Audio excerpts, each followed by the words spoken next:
Fueron unos inadaptados, unos rebeldes arrogantes. Pusieron en evidencia la sabiduría convencional. Y cada uno de ellos concibió una visión radicalmente nueva del cosmos.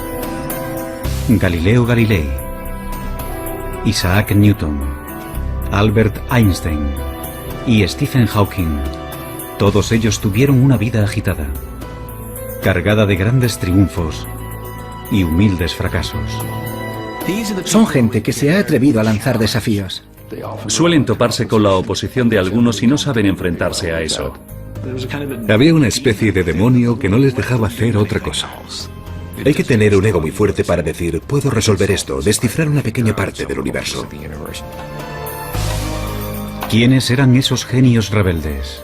¿Y qué secretos escondían sus mentes para permitirles concebir lo inconcebible y poner de manifiesto la belleza y singularidad del universo?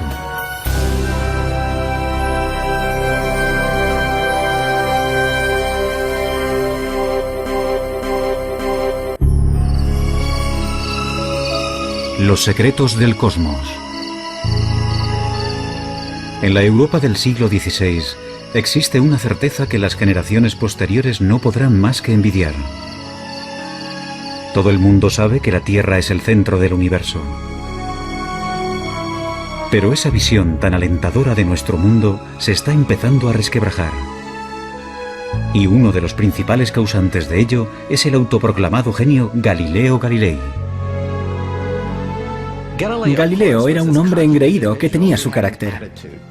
Esa clase de persona que tiene amigos muy íntimos y muchos enemigos. Tenía un ingenio muy agudo, una mente privilegiada, y eso le permitió examinar algunos de los misterios más recónditos del universo. Ese científico ambicioso, demasiado seguro de sí mismo, le dará un vuelco al mundo, aunque pagará un precio muy alto por ello.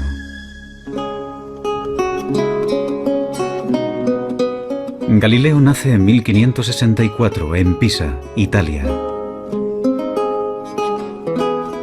Su padre, laudista, es bien conocido por rechazar las convenciones para crear una nueva forma de armonía musical. Galileo hereda esa rebeldía de su padre. A los 25 años se convierte en profesor de matemáticas de la Universidad de Pisa. Pero cada vez se muestra más insolente con sus colegas, que todavía instruyen en las teorías científicas del filósofo griego Aristóteles, casi 2000 años después de su muerte. No olvidemos el hecho de que antes de Galileo no había ciencia tal y como nosotros la conocemos. De acuerdo con la filosofía aristotélica, por ejemplo, los cuerpos en movimiento se detenían no por la fricción, sino porque se habían cansado, y caían al suelo no por la gravedad, sino porque anhelaban estar unidos a la Tierra. Galileo encuentra absurdos tales ejemplos. Esos grandes personajes que se proponen descubrir la verdad y no llegan a encontrarla nunca me ponen enfermo, escribe más tarde. No consiguen encontrarla porque siempre miran en el lugar equivocado.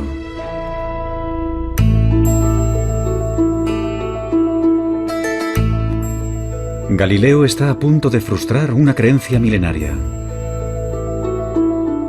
La intuición le dice que los cuerpos no se mueven por deseos, sino por leyes matemáticas que subyacen al movimiento. Y da un paso más allá que resulta impensable. Intenta descubrirlas por medio de experimentos, algo que poca gente había hecho antes. Comienza estudiando la caída de los cuerpos.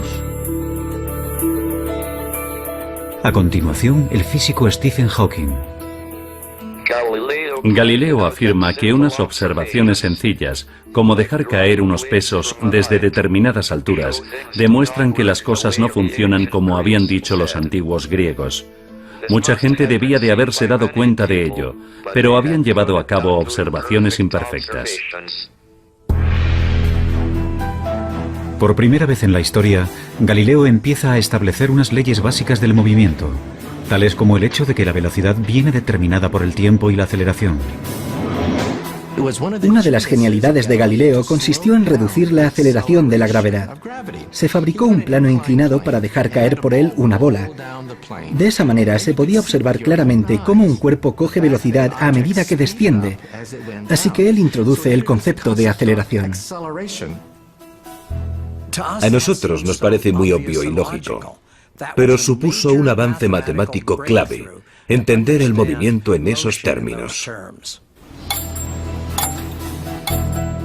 Por ser el primero en utilizar experimentos, más tarde Albert Einstein lo llamaría el padre de la física moderna.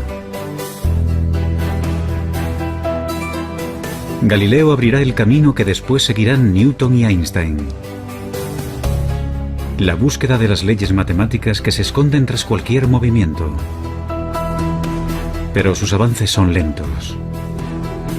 No se publicarán hasta el final de su vida.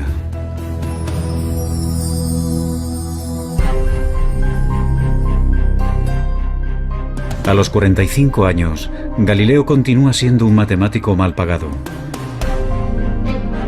Pero la ambición y la arrogancia le catapultan pronto a la fama y también a su perdición.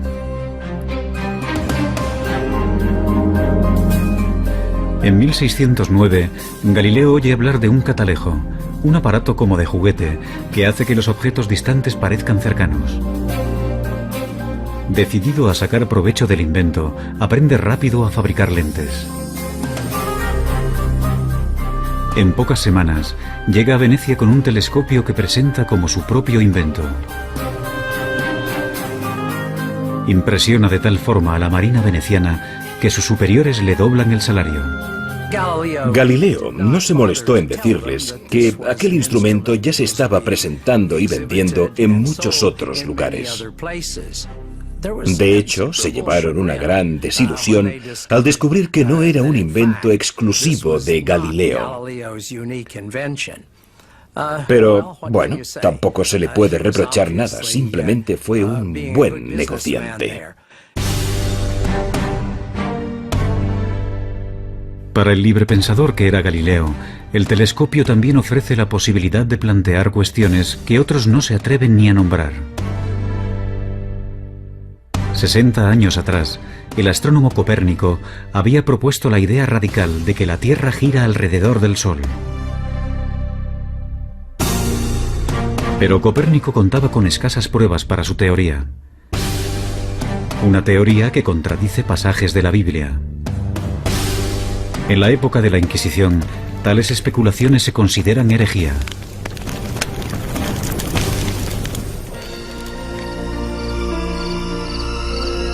No obstante, Galileo no se detiene.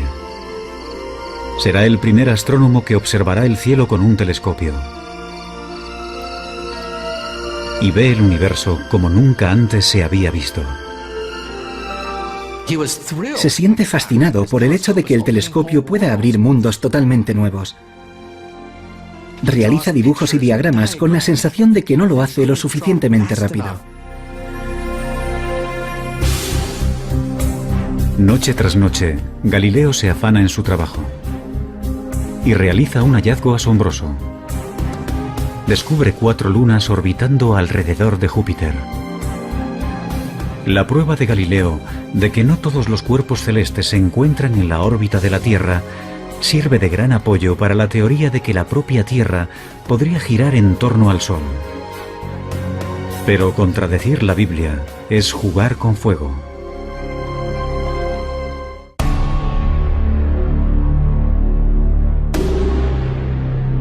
Galileo se muestra impaciente ante aquellos que ponen en duda sus nuevas teorías. Él ha visto el universo de una manera nueva, con sus propios ojos. ¿Cómo puedo hacer esto sin que suponga una pérdida de tiempo?, escribe, cuando esos peripatéticos a los que hay que convencer se muestran incapaces de seguir el más simple y fácil de los argumentos. Galileo utilizaba su ingenio mordaz para atacar a la gente, y eso no le proporcionó muchos amigos. En 1615, a los 51 años, Galileo acude a Roma para exponer su caso. Y puede que ese fuera su mayor error. La Iglesia le ordena dejar de dar lecciones sobre que la Tierra gira alrededor del Sol. Pero Galileo vuelve a tentar a la suerte. 9 años más tarde, solicita que vuelvan a escuchar su caso. Esta vez, el nuevo papa es un íntimo amigo. Y Galileo consigue un permiso para escribir un libro. Siguiendo su costumbre de desdeñar a los oponentes, Galileo escribe un diálogo en el que personajes vagamente disfrazados ofrecen argumentos a favor y en contra de su teoría. En sus libros está muy claro quién es el listo, quién es el que hace el papel de Galileo, mientras que los aristotélicos se presentan como los tontos.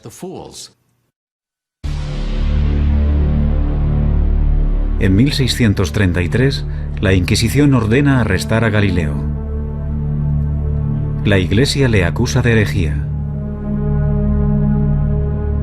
Pero quizás la verdadera razón por la que enjuician a Galileo es que ha ido demasiado lejos en sus esfuerzos por persuadir. En su diálogo, ha puesto el argumento favorito del Papa en boca de un personaje ridículo. Gente cercana al Papa le advirtió de que en su libro Galileo había intentado que pareciera un estúpido. Y perseguir sistemáticamente a Galileo y mantenerle en arresto domiciliario para el resto de su vida fue una decisión personal del mismo Papa. En realidad no fue idea de la Iglesia, fue una decisión personal del Papa por una profunda ira hacia un amigo. Galileo espera un simple acuerdo. En lugar de eso, le amenazan con torturarlo.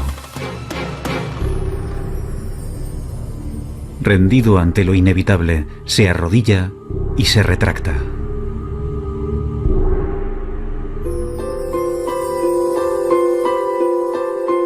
Durante sus últimos 8 años de vida, Galileo vivirá bajo arresto domiciliario.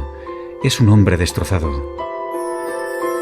Su defensa de que la Tierra gira alrededor del Sol le hará eminentemente famoso. Pero para los científicos que le suceden, su mayor logro es otro.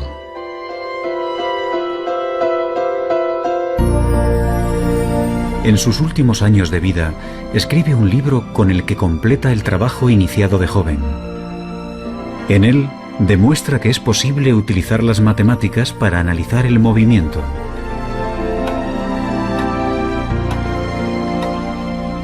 Irónicamente, el año en que fallece Galileo, a 1300 kilómetros de distancia, nace un niño que completará sus ideas. También será uno de los científicos más extraños de todos los tiempos.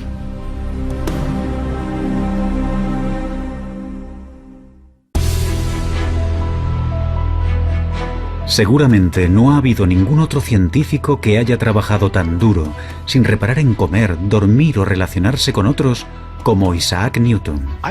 Isaac Newton fue una figura mucho más oscura. Era un solitario, una persona patológicamente incapaz de conversar. Se podría decir que tenía una obsesión. Yo diría que es el ejemplo más claro que se me ocurre de una persona consumida por su trabajo. Posiblemente también sea el mayor científico de todos los tiempos. A su nacimiento, la física es un campo prácticamente inexplorado. Antes de morir, descifra con exactitud las leyes que describen cualquier tipo de movimiento, desde la caída de una manzana hasta las órbitas de los planetas. Simplemente no tenemos constancia de que haya existido ningún otro hombre semejante a Newton.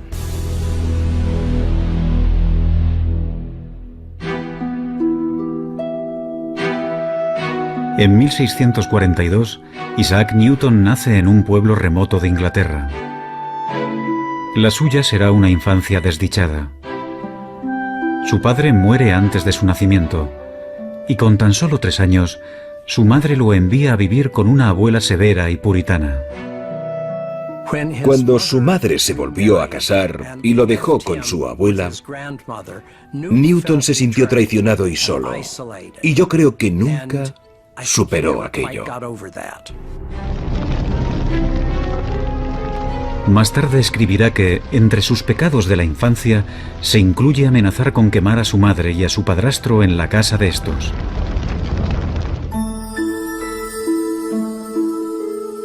A Newton no siempre le va bien en la escuela,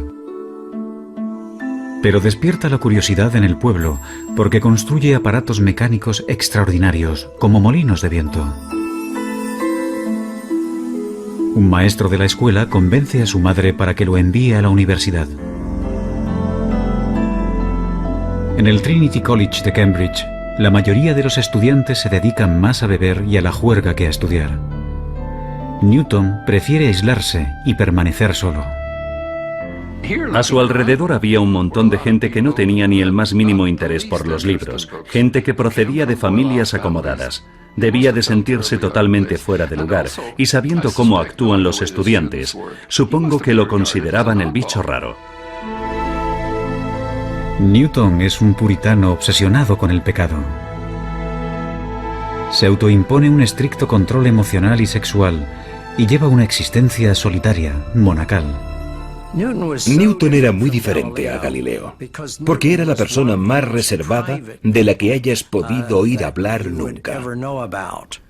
No se molestaba en intentar hacer amigos, y le resultaba difícil relacionarse, simplemente se apartaba de la gente.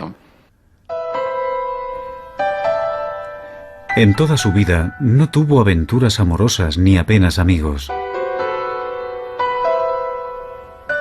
Algunos estudiosos especulan sobre una posible homosexualidad de Newton. Otros opinan que quizás, simplemente, decidió que no tenía tiempo para nada que no fuera trabajo. Se cree que murió virgen.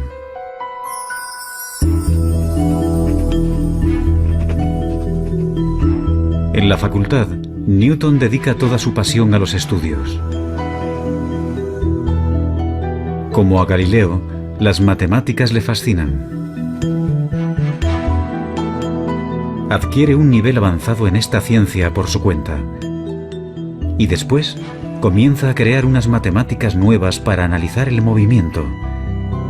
Es él quien inventa el cálculo.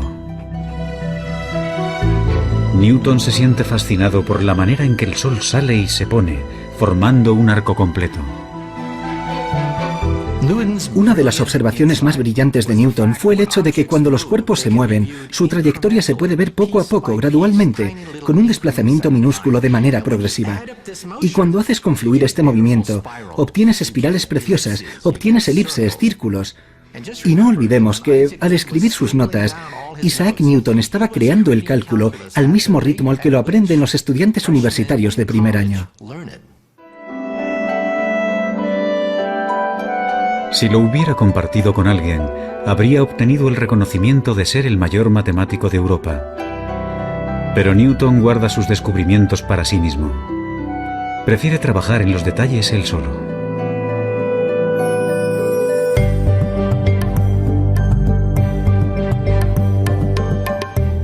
Algunos años después, a los 24 años, Newton está viviendo en casa de su madre. En ella, tendrá la inspiración que revolucionará totalmente la física. Desvelará el misterio del movimiento de los planetas. Isaac Newton veía el mundo de manera gráfica, geométrica. Y un día, mientras paseaba por la finca, vio caer una manzana. A continuación, alzó la vista y vio la luna. En ese momento se planteó la pregunta clave, la pregunta que resolvería el misterio de la esfera celeste. Si una manzana cae, ¿también cae la luna? Y entonces tuvo una de sus mayores inspiraciones. Se dio cuenta de que la gravedad, de la misma manera que atrae una manzana y hace que ésta caiga sobre la Tierra, podría ser la misma fuerza que atrajera la luna, esa luna que hay en el cielo, y que la hiciera caer dando vueltas sobre la Tierra. Mientras que Galileo empezó a estudiar cómo la gravedad actúa sobre la Tierra, Newton es el primero en darse cuenta de que esa gravedad también mueve los planetas y los astros. Eso supuso un cambio revolucionario. Básicamente, Newton demostró que las leyes que rigen los cielos son las mismas que las de aquí abajo en la Tierra. Pero cuando intenta descifrar los detalles, unos problemas matemáticos muy complejos se interponen en su camino y mantendrá en secreto su gran descubrimiento durante casi 20 años.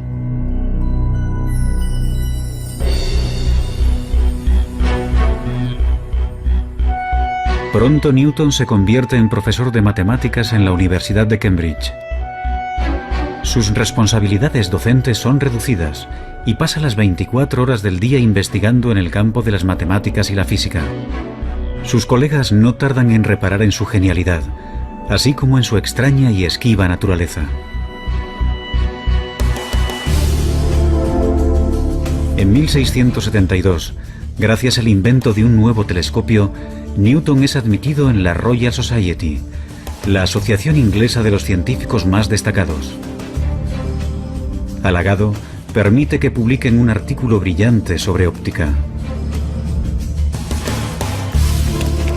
No obstante, cuando el gran físico Robert Hooke, equivocado, pone en duda su teoría, Newton entra en cólera y amenaza con abandonar la asociación. Su reacción ante las críticas es casi siempre explicar cuidadosamente por qué lo que acaba de decir la otra persona es una completa estupidez. Tenía una personalidad extremadamente frágil. Como ha dicho uno de sus biógrafos, o mandaba o se enfadaba. Y pasaba mucho tiempo enfadado. Algunos historiadores especulan sobre si el carácter vengativo de Newton, su extremada susceptibilidad a la crítica y su trabajo obsesivo pudieran ser síntomas de una enfermedad mental como un trastorno maníaco-depresivo. Nunca lo sabremos. Si realmente padece una enfermedad mental, no lo detiene en su trabajo.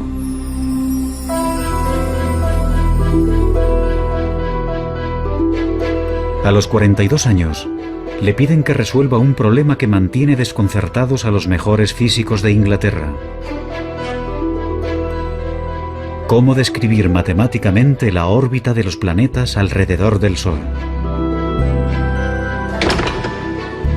Invadido por la inspiración, Newton se encierra en su cuarto y comienza a trabajar en su gran obra maestra.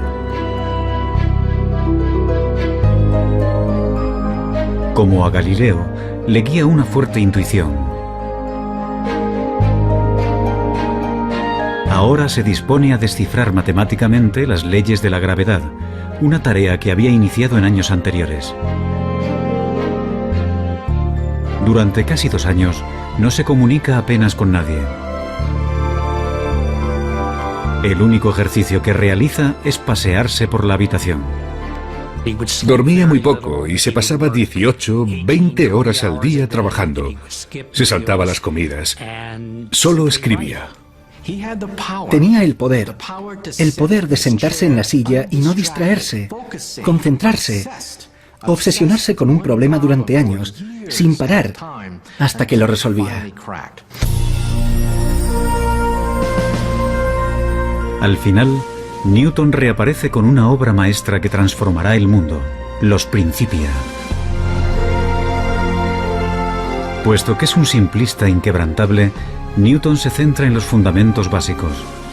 Desvela cómo la masa interactúa con la fuerza, la inercia y la aceleración.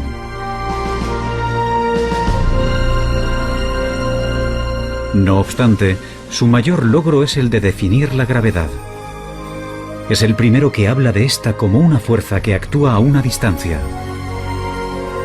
Y consiguiendo avances matemáticos increíbles, Newton establece las leyes precisas que determinan el movimiento de todos los cuerpos. Los Principia de Newton, publicados en 1687, supusieron una revolución científica. En la obra, Newton dio la primera descripción precisa de las leyes que rigen el movimiento de los cuerpos, desde unas balas de cañón a los planetas. Si se miran los Principia y el número de problemas matemáticos resueltos en esa obra, y pensando que la escribió en un periodo de 18 meses, queda claro que no se trata de un ser humano normal en ninguna de sus acepciones. Newton ha completado la búsqueda de Galileo para describir matemáticamente el movimiento.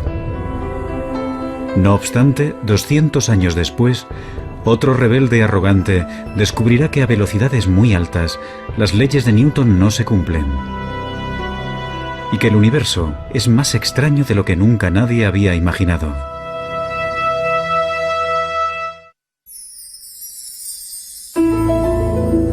A los 16 años, Albert Einstein se plantea una pregunta muy simple. ¿Qué pasaría si corriera a la velocidad de una onda de luz?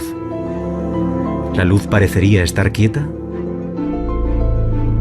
Cuando vuelve a centrar su atención en esa imagen, menos de 10 años después, revoluciona nuestra concepción del espacio-tiempo. Le encantaba imaginar mundos que no existían. Y ese era su poder, ser capaz de ver físicamente en una imagen cosas que los demás no podían ver. El hombre que hace esos avances tan importantes es un catedrático distraído, un gran enamorado de la humanidad de ojos brillantes. Pero también es egoísta.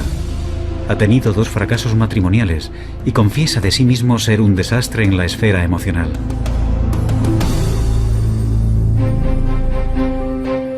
Albert Einstein nace en 1879, en el sur de Alemania, en el seno de una familia judía de clase media. De niño, es callado e introvertido. Sus padres empezaron a pensar que quizás era retrasado, porque tardó mucho en empezar a hablar. Pero simplemente, según parece, estaba muy ocupado pensando. De pequeño, le fascinan los rompecabezas y los juegos, y muestra una perseverancia notable. A los 9 años, construye una torre de cartas de 14 pisos de altura. Dicen que de niño estaba siempre al helado, así que los demás niños se burlaban de él. Vivía aislado en el mundo de los libros, en el mundo de las ideas. En 1896, con 17 años, Einstein es admitido en la ETH, una universidad politécnica de Suiza, pionera en investigaciones en todo el mundo. Como Galileo, es ingenioso y perspicaz, tiene sentido del humor y también es un rebelde. Einstein ha decidido convertirse en un físico teórico, pero siente que encuentra obstáculos en su camino. Su profesor de física, el señor Weber, no está interesado en las últimas teorías más vanguardistas sobre la luz y la electricidad. Aprueba los exámenes con los apuntes que le deja un amigo y se gradúa con unas notas muy normales. Su comportamiento no ha pasado desapercibido. Solicita algunos puestos de trabajo en universidades y todos se le deniegan. Una vez acabados sus estudios universitarios, Einstein se convirtió en un fracasado en todas las acepciones de la palabra. Su profesor, Weber, profesaba una gran antipatía por el joven Einstein. Le escribió cartas de recomendación que ahora sabemos socavaban sus oportunidades de conseguir cualquier tipo de puesto académico. Incluso antes de comenzar a trabajar de físico, su carrera como tal ya estaba acabada.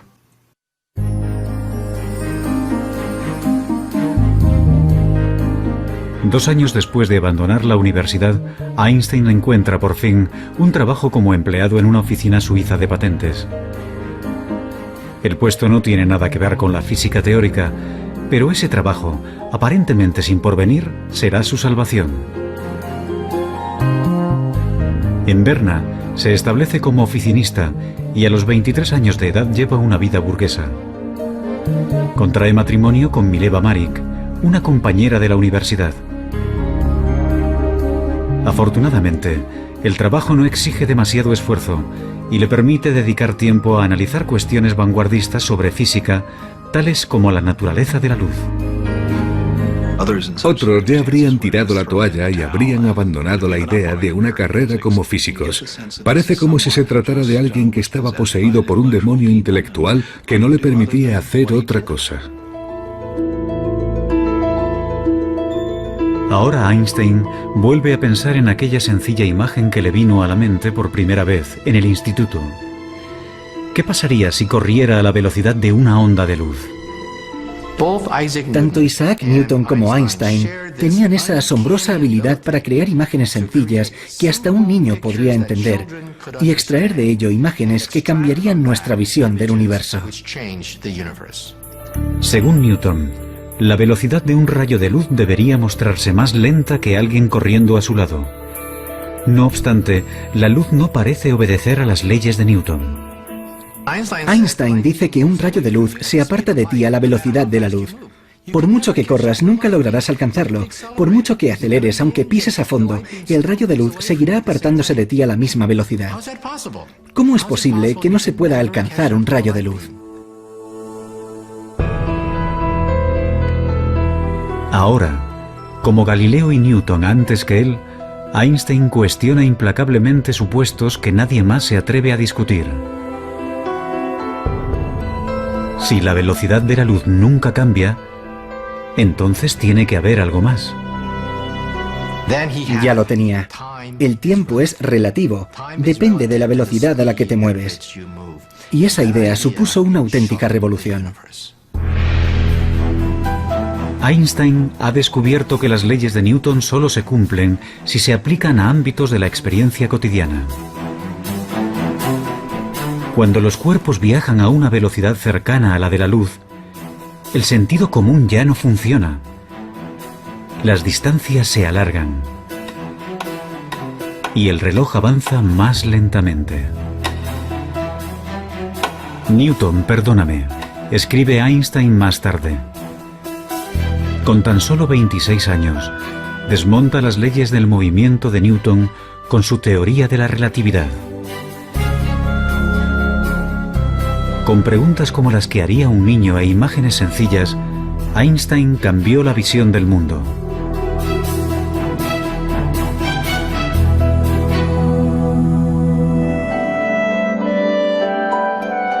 En 1907, Einstein aborda nuevos retos científicos.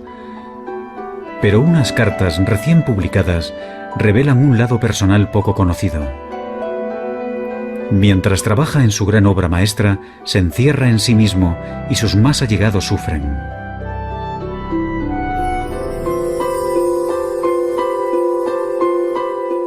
La mujer de Einstein, Mileva, también fue una estudiante de física que soñaba con sus propios logros científicos.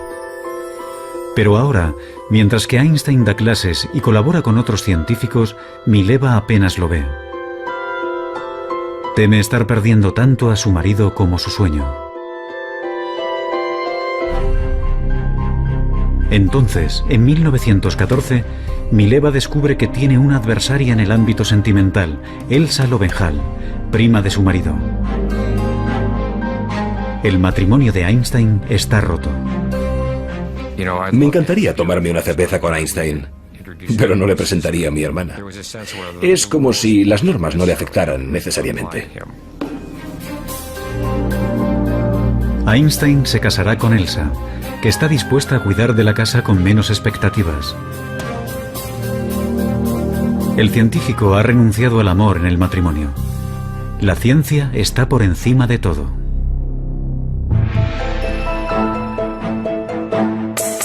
A los 35 años de edad, Einstein está persiguiendo un objetivo que muchos físicos creen imposible.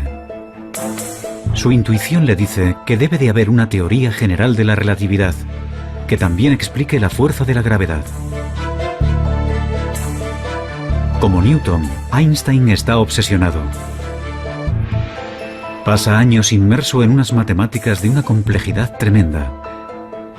Inseguro de si va por el camino correcto o es una empresa descabellada. Se pasaba años dándole vueltas sin parar a un problema. Se aferraba a él casi como a un perro que no suelta su hueso. Cuando estaba trabajando en la relatividad general, estuvo a punto de padecer una depresión nerviosa. Estaba tan concentrado que llegó a perder una enorme cantidad de peso. Porque no comía, se concentraba en los problemas de la misma manera que lo hacía Isaac Newton.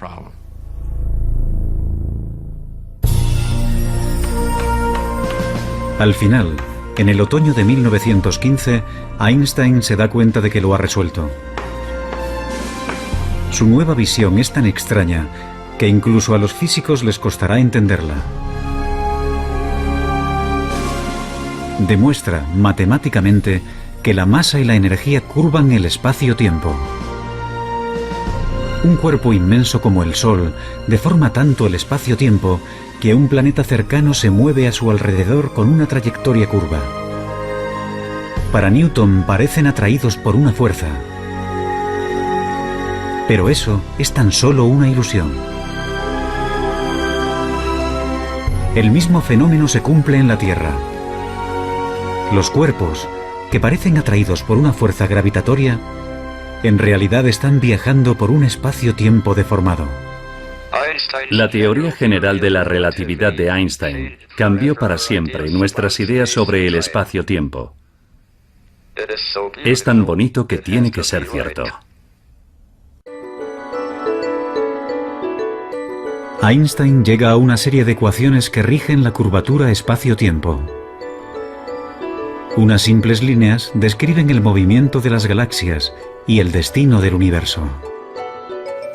Los físicos, cuando miramos las ecuaciones de Albert Einstein, nos ponemos a llorar. Lloramos porque son increíbles. El hecho de que el movimiento de los cuerpos celestes, con todas sus curvas, curvaturas del espacio-tiempo y todo eso, se pueda resumir en una ecuación de 5 centímetros, es impresionante. Es increíble y precioso. Aunque Einstein continuará trabajando hasta el día de su muerte, a los 40 años ha completado su mayor obra.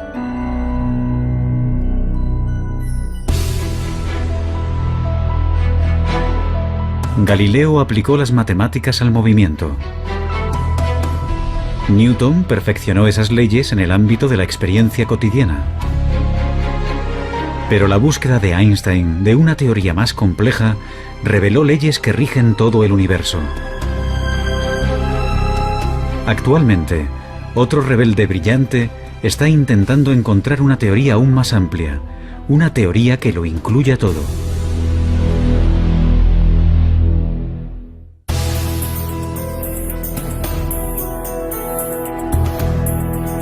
Ningún otro científico ha sacudido los pilares de la física como Galileo, Newton o Einstein. No obstante, entre aquellos que han ampliado las fronteras de la cosmología, se encuentra el que una vez fue un estudiante perezoso, Stephen Hawking. Actualmente, ocupa el mismo puesto de matemático en la Universidad de Cambridge que Isaac Newton. Nací 300 años después de la muerte de Galileo. Tengo el mismo puesto en Cambridge que tuvo Newton. Y trabajo en la teoría general de la relatividad de Einstein. De los tres, con el que más me identifico es con Galileo. Él se guió por su intuición y fue todo un rebelde.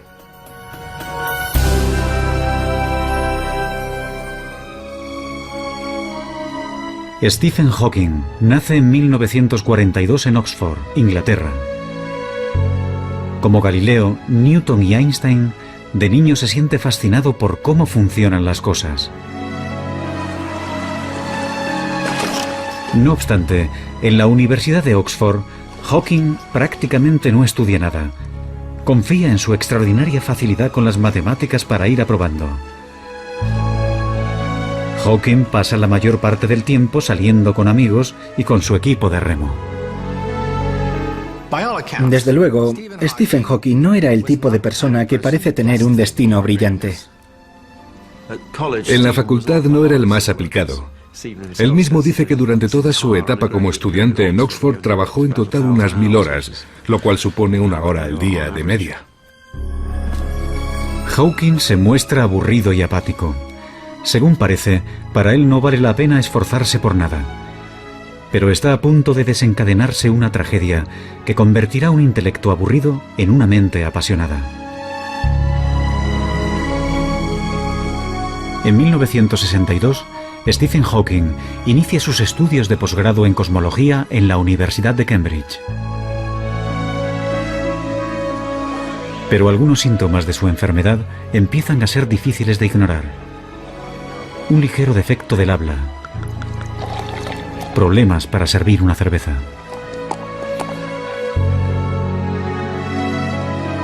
Los médicos le dicen que tiene ELA, esclerosis lateral amiotrófica, comúnmente denominada enfermedad de Lou Gehrig. Las regiones del cerebro que controlan el movimiento se le están atrofiando. Y no tiene cura. El estudiante de 20 años sabe que su cuerpo sufrirá una parálisis. Con el tiempo, los músculos respiratorios se le agarrotarán y tendrá problemas respiratorios. Los médicos le pronostican tan solo 2 años de vida. Hawking cae en una profunda depresión. Cuando le diagnosticaron la enfermedad, Stephen no esperaba vivir más de 1 año o 2. No parecía que valiera la pena ni acabar el doctorado. Pero inexplicablemente, la enfermedad progresa más lentamente de lo que habían predicho. Conoce a Jane Wilde, la mujer que se convertirá en su esposa, y encuentra un propósito en la vida. Soñé que me iban a ejecutar, escribe. De repente me di cuenta de que había muchas cosas que valía la pena hacer si me concedían un aplazamiento.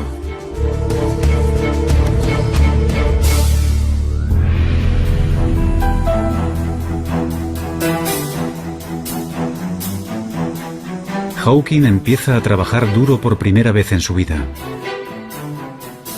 Y para su sorpresa, se da cuenta de que le gusta. A principios de los 70, Stephen Hawking es un reputado cosmólogo.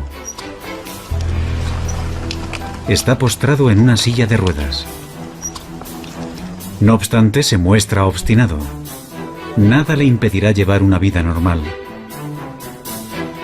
Tiene hijos y trabaja intensamente. Y está a punto de realizar un gran descubrimiento que desarrollará la teoría de Einstein en una dirección inesperada.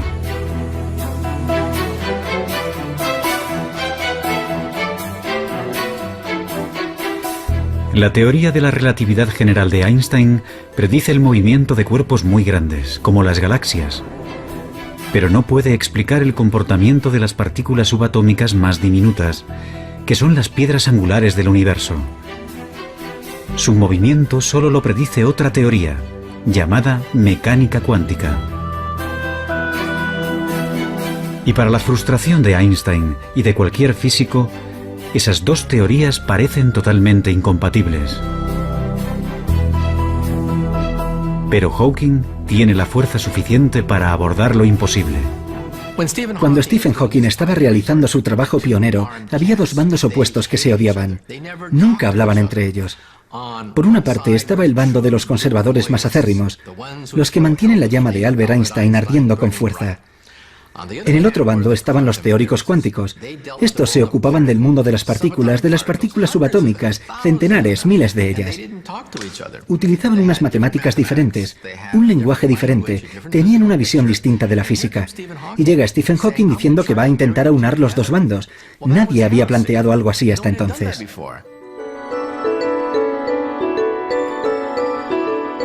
Hawking se pregunta: ¿qué pasaría si miráramos un agujero negro, un cuerpo inmenso, pero nos fijáramos en sus partículas más diminutas? Hawking, como Einstein, es extremadamente perspicaz.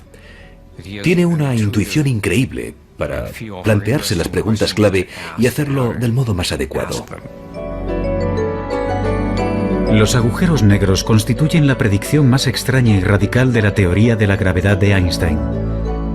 Teóricamente, cuando una masa se encuentra extremadamente concentrada, por ejemplo un astro comprimido en una bola de tan solo unos kilómetros de diámetro, el espacio de su alrededor se deforma tanto que la gravedad impide que algo se escape, incluyendo la luz. Un agujero negro es una región del espacio donde la gravedad es tan fuerte que la luz no se puede escapar. Es como una membrana de una sola dirección.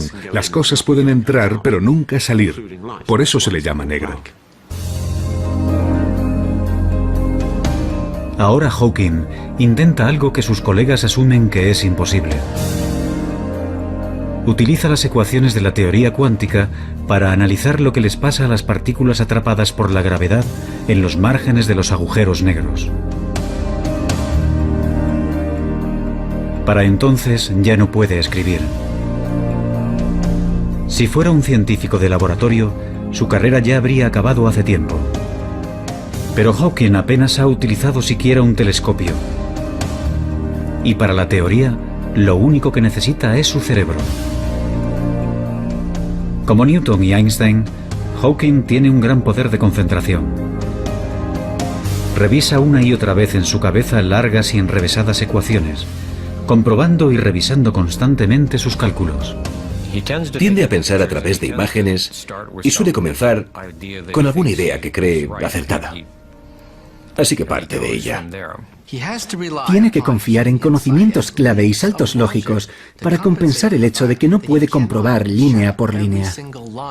Tiene un empuje tremendo, una tremenda determinación para llegar al fondo de las cosas. Los resultados que obtiene dejan a Hawking estupefacto. Los agujeros negros no están completamente aislados del resto del universo, tal y como se pensaba hasta entonces. Sus márgenes emiten unas diminutas partículas, ahora denominadas radiación de Hawking. Los argumentos son tan convincentes que ahora todo el mundo está de acuerdo en que los agujeros negros tienen que emitir radiación de Hawking. La radiación lleva consigo energía y masa, de manera que el agujero negro se va desvaneciendo poco a poco hasta desaparecer. Hawking ha demostrado que, como el agua en ebullición, los agujeros negros se van evaporando lentamente.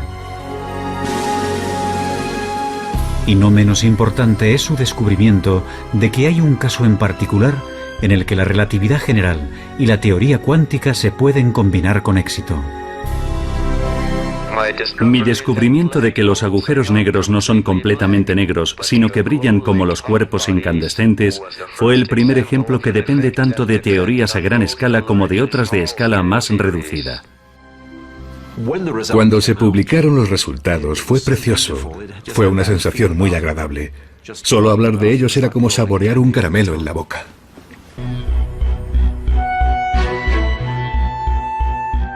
Encontrar una teoría de todo, una teoría que llegue más al fondo de la cuestión, que unifique las ecuaciones de Einstein con la mecánica cuántica, es ahora el santo grial de la física. Eso explicaría el origen del universo.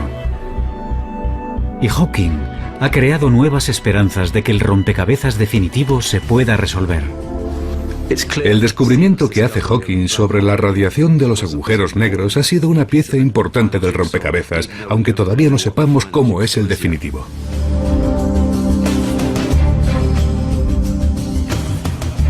¿Quiénes han sido los físicos más grandes de la historia? Unos patitos feos, rebeldes y distraídos, consumidos por una profunda intuición y sin temor a cuestionar los supuestos básicos más aceptados por todos. Hay que tener un ego muy fuerte para decir, no es tan difícil, puedo resolverlo. Porque lo tienes todo en contra. Nada te garantiza que encontrarás respuestas, que la ciencia funciona. Te estás arriesgando mucho. Su obstinada perseverancia desveló leyes recónditas de la naturaleza. Pero su búsqueda continúa inacabada. Y unas mentes tan brillantes solo aparecen cada cierto tiempo. Pero quién sabe, es posible que el próximo rebelde brillante esté ya entre nosotros.